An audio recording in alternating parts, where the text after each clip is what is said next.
Bonus అని CM Revanth Reddy bogus మాటలు మాట్లాడుతున్నారని బీఆర్ఎస్ నేత కుర్ర విజయ్ కుమార్ తీవ్రస్థాయిలో విరుచుకుపడ్డారు. వరంగల్ డిక్లరేషన్ ను రేవంత్ రెడ్డి విస్మరించారని మండిపడ్డారు. రైతు పండగ పేరుతో దగా చేస్తున్నారని ఫైర్ అయ్యారు.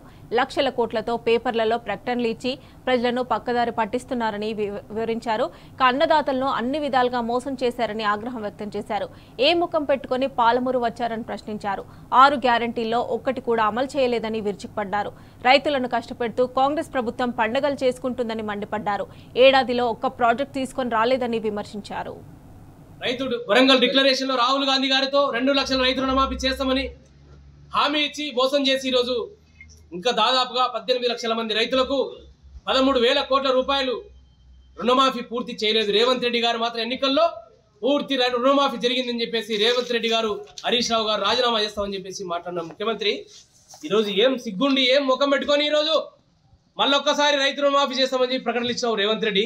సిగ్గుండాలి కొంచెమైనా ఈ ప్రకటనలు ఇవ్వడానికి. రైతు రుణమాఫీ కాకపోయినా దేవుళ్ళ మీద ఒట్టు వేసి అబద్ధాలు మాట్లాడి రైతాంగాన్ని మోసం చేశారు. వరి రైతులను మోసం చేశారు, పత్తి రైతులను మోసం చేశారు. గిట్టుబాటు ఎంఎస్పీ ధరలు ఇస్తలేరు ఇవాళ మీరు రైతులకు. ఈరోజు కల్లాలలో ఇంకా ఒడ్లు అట్లే ఉన్నాయి.